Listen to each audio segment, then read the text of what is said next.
In the tradition of Malcolm X, peace be unto you. I've been watching the news video footage of the fires in Los Angeles and how thousands of people have lost their homes and a couple of dozen or so people have died as a consequence of those fires. And it is really something to behold. The magnitude of the fire, the rapid spread. Of course, the spread of that fire was aided by the wind, and there have actually been some instances in which arsonists have been arrested. I don't know the extent of the role that arsonists have played in the spread of the fire, but it is possible that more people have been out there spreading the fire that has caused over $250 billion as of now. But I can tell you this. If they start to rebuild, and they will, to some extent, rebuild, and when you add up the insurance payouts to the victims of those fires in Los Angeles, you're going to be looking at, over the next 10 years, at least $1 trillion. Now, because it affected the wealthy class more than the poor, we're going to see a rapid, intensive effort to start, first of all, paying them what their insurance premiums have been paying for, and that is protection.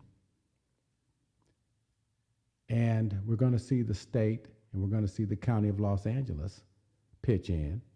And there's going to be a lot of negative fallout because of the scarcity of water and the water hydrants, the fire hydrants. How do you figure that out? Where's the water? But I'd like you to also step back for a moment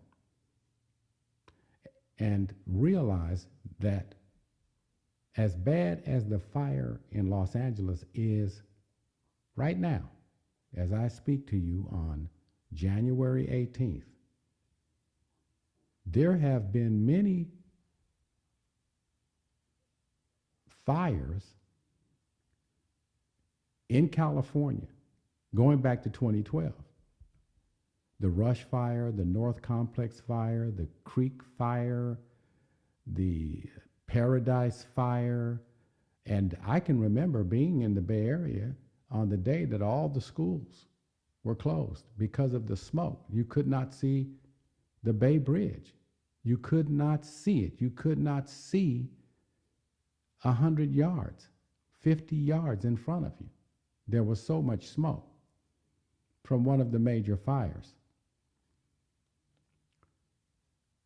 There was the Mendocino Fire, the Dixie Fire, the August Complex. Now, what I'm getting at is that if you get a map of all the fires that have been taking place in California, and you take a look at it in red, what that suggests is that on a geologic scale, California is on fire. I'm not talking about a snapshot view, which we are getting from the news about the fire in Los Angeles. I'm talking about when you put all the pieces together and you understand that we're dealing with geologic time, then the state is on fire. And it's costing a lot of money, and it's causing an increase in homelessness, which was already a problem before the fires really kicked off. Now, there's something a lot of people are still unwilling to face, and that is that much of what has been happening that feeds the fire has been the drought. The drought continues. California is still in drought mode. And in part, that drought, and I say in part, that drought is the consequence of the burning of fossil fuels. We're talking about climate change. We're talking about what our kind of society, our kind of industry has contributed over since 1850 to the increase in carbon dioxide and methane in the atmosphere. And more is to come from the tundra in the Arctic Circle and from the oceans. Deep down in the oceans, there are methane leaks right now. And of course, that's not being reported. You have to do your research to literally see the bubbles, the methane bubbles coming up from the ocean floor and popping at the surface, and of course, dispersing that gas into the atmosphere. So California is on fire, and in part, what we've been doing since 1850 has played a role. We're dealing with the cumulative effect of many thousands and thousands of behaviors that have contributed to the acceleration of climate change. Now, also just take this to heart. We are at the end of the interglacial period. The interglacial period is that period that we're in now, which began when the last ice age reached its maximum and then started to decline. And from that time to now, the environment, the weather, all of it has been conducive to the population increase of human beings on this planet. So we are at the end of the interglacial period. Now, normally, we would be going into an ice age. That's the normal pattern. You're in an ice age, and then the temperature increases, and you enter into a period of time called interglacial. Interglacial means literally between the ice ages. But obviously, we have scrambled the natural pattern. The Arctic ice cap is melting. The sea level is rising. Greenland is melting. The Greenland ice sheet is melting. The South Pole, the Antarctic, is melting, and the ice is floating away into the oceans. And so what you see right now happening in Los Angeles, and that has been happening throughout California, and the many extreme weather patterns that you see afflicting Americans in the United States, it's going to increase. This is really just the beginning. In fact, I was reading a report today that by 2050 or 2070, the average global temperature will increase to about 3 degrees Celsius above what it was in 1850. And what that means is it's all over. Your crops are going to stop growing.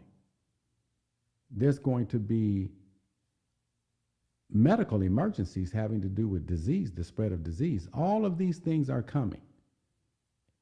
And this is not a theological talk I'm giving you. This is a talk based on the science.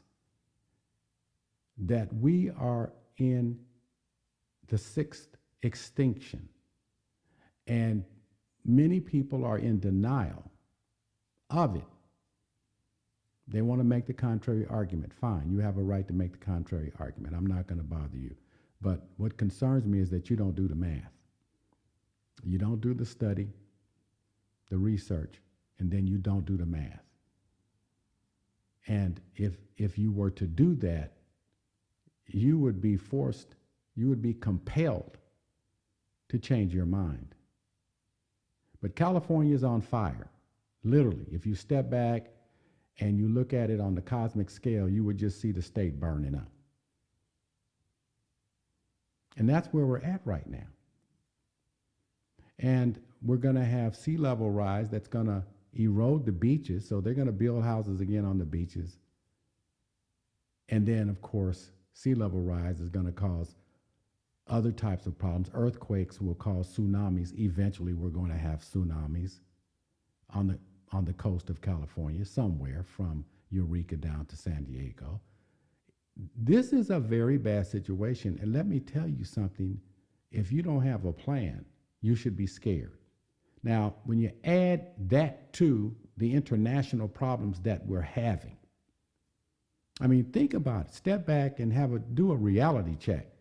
We have watched the news and we have seen in real time Israel committing genocide on a whole nation in the Gaza. Thousands of innocent people murdered, children, babies, old people, women, non-combatants, murdered intentionally. We have seen nearly all the hospitals are destroyed. They've bombed churches. They've destroyed churches. They've killed Christians. They've bombed masjid. They have killed Muslims indiscriminately. We have watched that in but for South Africa taking a claim to the International Court in The Hague, nothing would have been done. The Arab nations have stood back. They're talking. We're going to negotiate. Does it look like Benjamin Netanyahu wants to negotiate? I mean, come on. What their interest is in money and making money and building a pipeline that goes from Saudi Arabia up through what right now is Palestine to Cyprus, then to Greece, and then to Europe to make that money, competing with Russia, or actually trying to take the market from Russia. Why do you think the United States blew up the pipeline, the oil pipeline from Russia to Germany? Because they wanted to sell their oil. So my bottom line is this: it's all driven by economic interest, as has been the case for every war. Though the masses get caught up in the jingoism, make the world safe for democracy, it's about the oligarchies of the world sequestering the wealth in the form of minerals or in the form of cash. It's all about the money.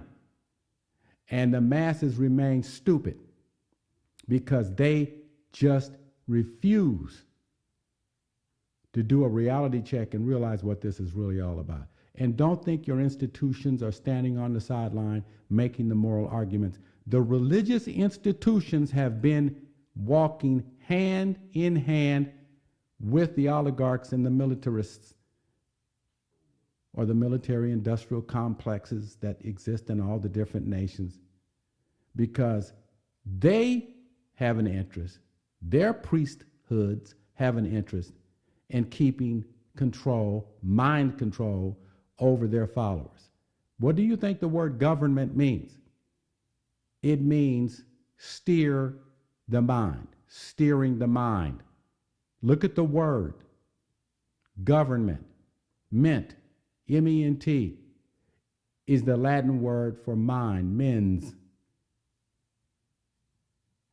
steer the mind. So we're in a hinge period, a historical hinge period, and the door is swinging, and the conditions are going to change in the extreme. In fact, the report that I read today said that by 2050 or 2070, 4 billion human beings on Earth will have died as a direct result of the extreme conditions that we're going to be facing. There's not going to be corn, there's not going to be wheat, because the temperatures will not be conducive to the cultivation of those crops any longer. If you notice, the egg prices have increased 100% over the last several months. They say that there's a chicken disease. If you notice, your milk is, the time you have to use your milk is getting shorter and shorter. That's because the cows aren't giving the milk at the same rate. You've got to look at these basic agricultural conditions to understand why inflation is taking off and why it's difficult not to spend $100 at a grocery store for a few items that your family needs. If you just take snapshots of these changes, you won't see the big picture. You've got to step back and you've got to see it on the larger scale. California is on fire. The United States is going to be crippled by climate change, and that's why Trump is making the argument for Canada to become a state and to buy Greenland. Why? Because those countries are generally colder, and so as climate change increases, it becomes hotter, it won't be as hot in Canada. And so the elite, the oligarchs, they want to make their move. Hey, we'll be in Canada. We're going to move way up in Canada. The weather will be very nice for a while, and we want Greenland because of its resources. We also want the resources from Canada, but they want the resources from Canada. So they're starting stuff with Denmark. How many of you have heard anything about Denmark over the last 10 years? Okay, so it's all economically driven. Now, one last point. Let me say this. Everyone won't be able to move to Canada, because if Canada were to become a state, the property values would shoot up and only the rich would be able to move into Canada, buy property. And who is going to be thrown under the bus in the United States when it becomes what Trump called African nations in his first term? America will become a shithole country. And if you don't see that coming, you're just blind. If you don't see that coming, you're in denial. It's about to get really bad. And poor people are first to be thrown under the bus. Even people making six figures, 100,000 a year, they're living from check to check. If you get sick and go to the hospital, you could be in debt for $100,000, maybe $1 million, depending upon what has to be done to treat your ailment. If you have a problem with your newborn, it could cost you $1 million to get treatment for that infant. I mean, you don't have that kind of money. And the state, like the insurance companies, are going to back out of insurance too. Right now, State Farm and other insurance companies like State Farm, they're cutting. They're cutting and they're leaving. And that was predicted years ago, that the insurance companies, once they started having to pay out and not just collect premiums, they're going to cut and leave, cut and run. And that's what they're doing. Now, what are you going to do? You're going to buy a house and you can't insure it for fire or floods or earthquakes? That's a big gamble. So what does that mean? It means in the long run, the housing industry is going to sink. There's not going to be a housing industry. I wouldn't buy a house if I could not insure it. Would you? So where are people going to live? Then, the apartments that you have to rent, the landlords jack the rent up. That's what they're doing in Los Angeles right now. They are jacking some rents up to $6,000, $7,000 a month. Why? Because they can take advantage of a group of people in need who are desperate. This is what they do. This is America. That's the American economy in a nutshell. So you better start making plans.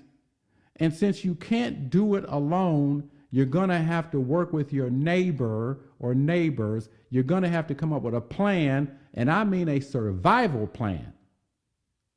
You could go outside in the morning and turn on the faucet to do something on your lawn, or turn on the faucet in your kitchen to get a drink of water, and no water comes out.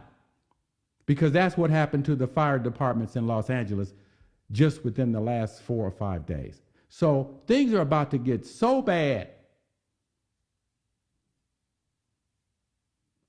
that you're going to be caught off guard if you don't do some serious thinking, exercise some forethought, and get it together. And one last point. If you're waiting for reparations, while at the same time the United States has a $37 trillion debt, and they are going to go deeper into debt, promoting war all over the world. Why? Because America is falling. America is falling. Its Humpty Dumpty has fell off the wall. And all the king's horses and all the king's men will not be able to put Humpty together again. Every nation has a term. I'm Dr. Stephen Nur Ahmed. Peace be unto you.